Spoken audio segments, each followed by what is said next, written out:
የማንቸስተር ደጋፊዎች ሆይ ክለባችሁ ወደ ቀድሞ ታላቅነቱ የተመለሰው በካሪክ ታክቲክ ብቻ ይመስላችኋል? በፍጹም።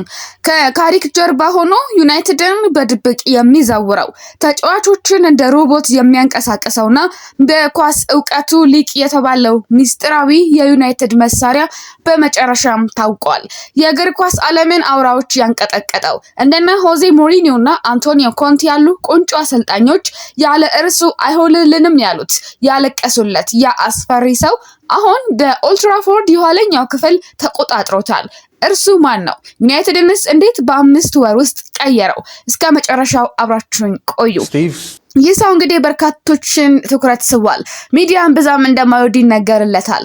ማንቸስተር ዩናይትድ በካሪክ የአሰልጣኞች ስብስብ ውስጥ ሚስጥራዊ መሳሪያ እሱ ነው ይሉታል። ስቲቭ ሆላንድ ወደ ማይክል ካሪክ ታክቲክ ወይም ደግሞ የቴክኒክ ቡድን ከተቀላቀለበት ጊዜ ጀምሮ በማንቸስተር ዩናይትድ ከበስተጀርባ ትልቅ ተጽዕኖ እያሳደረ ይገኛል። የውድድር ዓመቱ የመጨረሻ የሜዳው ጨዋታ ካለቀ በኋላ ከተጫዋቾች መውጫ ዋሻ ወይም ተኔል ውስጥ መጀመሪያ የጠፋው የማንቸስተር ዩናይትድ የቴክኒክ አሰልጣኝ አባል ስቲቭ ሆላንድ ነበር።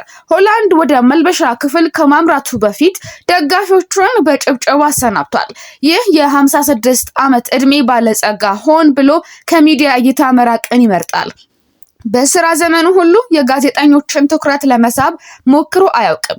ነገር ግን ባለፉት 5 ወራት በማንቸስተር ዩናይትድ ማሰልጠኛ ማዕከል ወይም ደግሞ ካሪንግተን ማለት ነው በማይክል ካሪክ ረዳት በመሆን ያከናወነው ስራ እጅግ በጣም ወሳኝ ነበር። ለ4 ዓመታት በሊጉ ብሔራዊ ቡድን ውስጥ ከሆላንድ ጋር በቅርበት የሰራው አላን ራስል እሱ በራሱ የተለየ ግርማ ሞገስ አውራ አለው ሲል ያስረዳል። ምክንያቱም በቀላሉ ሊያስቆምህ እንደሚችል ታውቃለህ።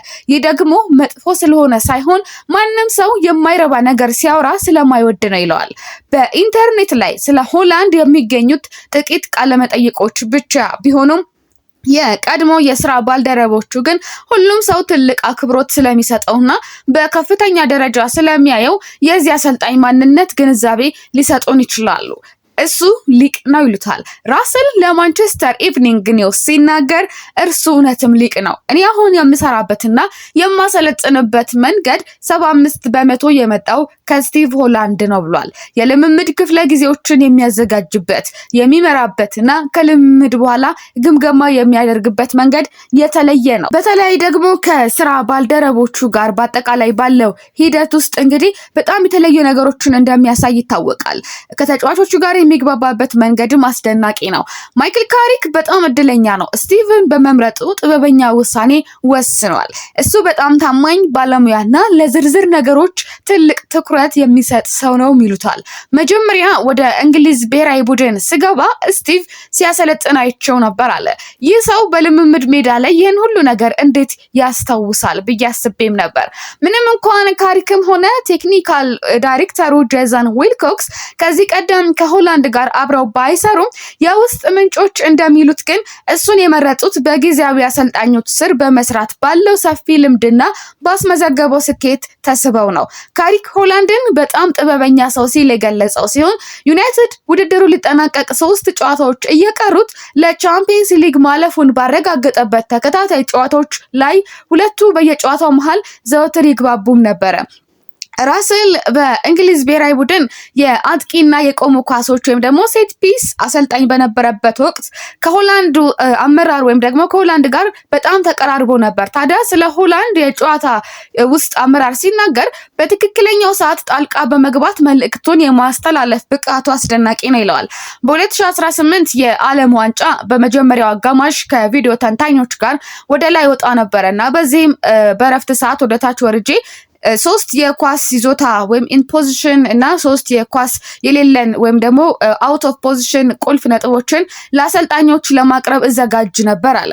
ነገር ግን እውነቱን ለመናገር ይህንን ማድረጋችን ትርጉም የለውም እል ነበር። ምክንያቱም ስቲቭኛ ያየነውን አስቀድሞ አይቶታል። እኔ እነዚህን ነገሮች ሰሌዳ ላይ መጻፌ ምንም ጥቅም አልነበረውም። ስቲቭኛ ከማየታችን 5 ደቂቃ በፊት አይቶታል። ጋሪዝ ሳውዝጌት ማለት ነው ወዲያውኑ ሰሌዳውን ያይና ይስማማ ነበር።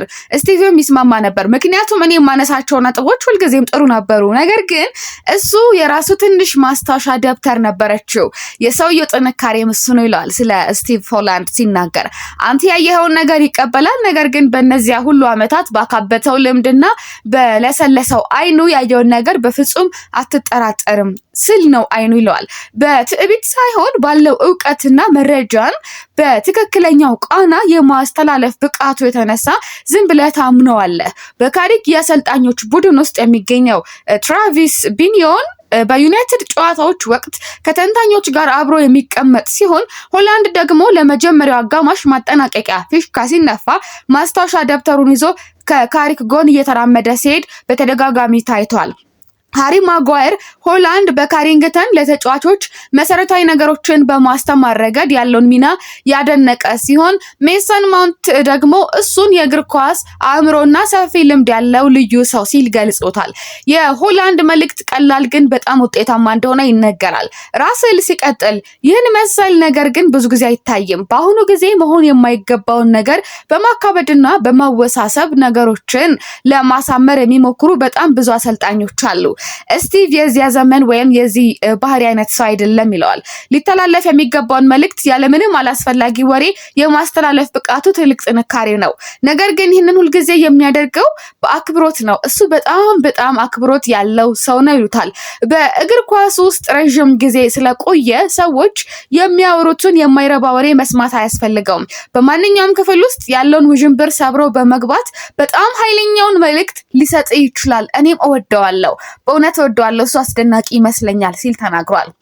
ራስል ሆላንድን በስራ ዘመኑ ትልቁ መካሪው እንደሆነ ቢገልጽም መጀመሪያ የእንግሊዝ ብሔራዊ ቡድን የአሰልጣኞች ስብስብን ሲቀላቀል ግን ራሱን ማረጋገጥ እንደነበረበት አልሸሸገም። ስቲቭ በጣም ባለሙያና የግል ሕይወቱን የሚጠብቅ ሰው ነው ብሏል። ወደ ውስጠኛው ክለብ በቀላሉ እንድትገባ አይፈቅድልህም። መጀመሪያ ስላገኘሁት እሱ በስራ ዘመኑ ካሳካው አንጻር እኔ በወቅቱም የማይታወቅ አሰልጣኝ ነበርኩ። ስለዚህ ጥንቃቄ ማድረጉ ሙሉ መብቱ ነበር አለ። እኔ ግን በምሰራው ስራ ላይ ባለሙያና በጣም ዝርዝር ነገሮች ላይ ትኩረት ለማድረግ እሰራለሁ። በመጨረሻም እሱና ጋሪዝን ማሳመን እንደምችል አውቅ ነበረ ይላል። ስቲቭ የራሱ የሆነ የስራ መንገድ አለው። ሰዎችም ጣልቃ መግባት እንደሌለባቸው ያውቃሉ። በሩሲያ የዓለም ዋንጫ ወቅት ከሌሎች ሰዎች በፊት ቀድመን ወደ ልምምድ ሜዳ ስለምንሄድ በጣም ተቀራርበን ነበር። በጣም ዝምተኛ ሰው ነው። ነገር ግን ደግሞ በጣም ባህሪው ተጽዕኖ ፈጣሪና አስተዋይ ሀሳቢ ነው። በባህሪ በአስተሳሰብና በውሳኔ አሰጣጥ ረገድ በእግር ኳስ ውስጥ የኔ ትልቁ ተጽዕኖ ፈጣሪ እሱ ስቲቭ ሆላንድ ነው ይለዋል። እሱ በጣም ተንታኝ አናሊቲካል ቢሆንም በተመሳሳይ ጊዜ ምክንያታዊ ሎጂካል ነው። ይህ ነው እንግዲህ እሱን በጣም ጠንካራ የሚያደርገው ይላል። እንደው ስቲቭ አብሯቸው ከሰራቸው ታላላቅ አሰልጣኞችና ተጫዋቾች ያገኘውን ልምድ ሁሉ የመጠቀም ብቃት አለው። ከአፉ የሚወጡት መልእክቶችም ሁልጊዜ አንድ ተጫዋች ሊቀበላቸው የሚችላቸው በጣም ቀላል፣ ኃይለኛና ግልጽ መልእክቶች ናቸው ብሏል። ሳውዝጌት በእንግሊዝ ቆይታ ወቅት የማሰልጠን ስራውን ለሌሎች ያከፋፍል ነበር። ነገር ግን ከዩናይትድ የወጡ ምንጮች እንደሚያረጋግጡት በዩናይትድ የልምምድ ክፍለ ጊዜዎች ላይ ካሪክ ታክቲካዊ ስልጠናዎችን ይሰጣል። ሆላንድ የቅርብ ድጋፍ ያደርጋል። እንዲሁም ቢኒዮስ ደግሞ የተጫዋቾችን ንቃት ለመገንባት የመጀመሪያዎቹን ደረጃዎች ይቆጣጠራል። ሆላንድ ከሌሎቹ የመጀመሪያ ቡድን አሰልጣኞች ጆናታን ውድጌት እና ጆኒ ቫንስ ጋር ሲነጻጸር ትንሽ ዝምተኛ ተብሎ በምንጮች የተገለጸ ቢሆንም በትክክለኛው ሰዓት ግን የተከበረ ባለስልጣን መሆኑን ያውቃል። ዩናይትድ የካሪክ አሰልጣኞች ስብስብ ፍጹም የሆነ የክህሎትና የባህሪ ውህደት እንዳለው ያምናል። ራስል ሲያስረዳ ካሪክ ለአሰልጣኞች ስብስቡና በአጠቃላይ ለክለቡ መረጋጋት እንዲሁም ቀላልነት ያመጣል። የውጭውን ውዥንብር ሰብሮ የሚገባና በዚያ ሰዓት በጣም ኃይለኛውን ታክቲካዊና ቴክኒካዊ መልእክት የሚያስተላልፍ የታክቲክ መገናኛ ዘዴ ይፈጥራል። ለክለቡ ታማኝነት፣ ጠንካራ ግርማ ሞገስና ማንነትን ይሰጣል። ይህ ደግሞ ክለቡ ሲያጣው የነበረው ነገር ይመስለኛል ብሏል። ምንም እንኳን እሱ ዋናው ድምጽ ባይሆንምና ከካሪክ የተለየ ባህሪ ቢኖረውም ስቲቭ ወደ ክፍሉ ሲገባ ግን በስተጀርባ ባለው እውቀትና በሚግባባበት መንገድ የተነሳ ክፍሉ በሙሉ ያደምጧል፣ ተጫዋቾች ይሰሙታል። ስለዚህ እሱ ጠንካራ መረጋጋትን ያመጣል ብዬ አስባለሁ ብሏል። ሆላንድ በቼልሲ ስኬታማ ዓመታትን ያሳለፈ ሲሆን እንደ ሆዜ ሞሪኖ፣ ራፋኤል ቤኒቴዝ፣ ሮቤርቶ ዲ ማቲዮ እና አንቶኒዮ ኮንቴ ካሉ አሰልጣኞች ጋር ሰርቷል። ከቼልሲ ለቆ የእንግሊዝ ብሔራዊ ቡድንን ሲቀላቀል የተከፋው ኮንቴ እሱን ማጣት በጣም ያሳዝናል፣ እውነቱን መናገር አለብኝ፣ እሱ በጣም ይረዳኝ ነበር ማለቱ ይታወሳል። በሆላንድ የአሰልጣኝነት ህይወት ውስጥ ግን አንድ ጎልቶ የሚታይ ተጽዕኖ ፈጣሪ አሰልጣኝ አለ።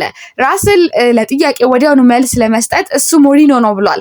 የእንግሊዝ በ2018 የዓለም ዋንጫ ከፍተኛ ጎል ያስቆጠረች ቡድን ስትሆን ከጎሎቿ መካከል 75% የተቆጠሩት ከቆሙ ኳሶች ነበር። ነገር ግን ይህ ማለት ራስል ብዙ ተጫዋቾችን ወደፊት እንዲሄዱና አደጋዎችን እንዲጋፈጡ መገፋፋት ነበረበት።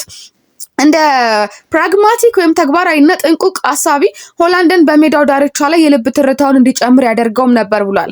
ከጥቂት ዓመታት በፊት ራስል ሲያስታውስ ስቲቭ ትንሽ ምቾት ያጣበት አጋጣሚ ነበር። ምክንያቱም እኔ 7 ተጫዋቾችን ወደ ፍጹም ቅጣት ምት ክልል ውስጥ ስሰድ እሱ ግን ሌላ ተጨማሪ ተጫዋቾች ከኳስ በስተጀርባ እንዲከላከል ይፈልግ ነበረ። ስለዚህ ንግግር ሲጠየቅ እንግዲህ ሞሪኖ የስቲቭ መካሪ ነው፣ እኔ ደግሞ ሆዜ 7 ተጫዋቾችን ወደ ሳጥን ውስጥ ሲሰድ በፍጹም አላየሁም። ስቲቭ ለእኔ ልክ እንደ ሁለተኛ አባቴ ነው ይለዋል። ሁልጊዜም ስቲቭን ማስደሰት እፈልግ ነበር፣ ነገር ግን በስራዬም ጎበዝ መሆን እፈልግ ነበር።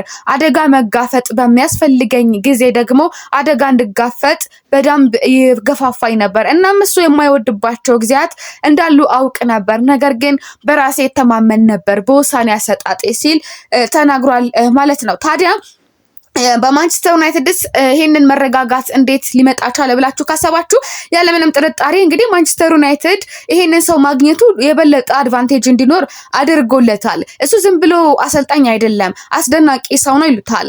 በጣም በርካቶችም ለሱ ያላቸውን ፍቅር ይናገራሉ። እንዳልኳችሁ ነው ሆዜ ሞሪኖ እና ኮንቴ ሁሉ እሱ በመሄዱ በጣም እንዳዛኑ ይናገራሉ። ሆላንድ የእድሜ ልክ የዩናይትድ ደጋፊ በመሆኑ ክለቡን ወደ ፕሪሚየር ሊጉ ከፍታ ለመመለስ ማገዝ ለእርሱ የበለጠ ጣፋጭ ይሆንለታል። ታዲያ ከግላስጎ ሬንጀርስ ውጪ ማንቸስተር ዩናይትድ የምወደው ክለብ ነው ይላል ራስል ሲናገር እና ሁልጊዜም እዚያ መሆን እፈልግ ነበር፣ ነገር ግን እኔ እዚያ የለሁም። ስለዚህ ስቲቭ እዚያ በመሆኑ ደስተኛ ነኝ። እሱ በዚያ ክለብ ውስጥ ላለው እያንዳንዱ ስኬት ይገባዋል ብሏል። እናንተ በዚህ ሰው ምን ትላላችሁ? በዚህ ሰው ስቲቭ አስተውላችሁ ታውቃላችሁ? ከካሪክ ጀርባ ምን እየተሰራ እንዳለ ይሄንን ነገር ልብ ብላችሁ ታውቃላችሁ? ተደዳችሁ የቻናል ቤተሰቦች ዛሬ እንግዲህ ይሄንን በደንብ እንድታዳምጡልኝ ይፈልጋለሁ ማለት ነው። በየላችሁበት መልካም ጊዜ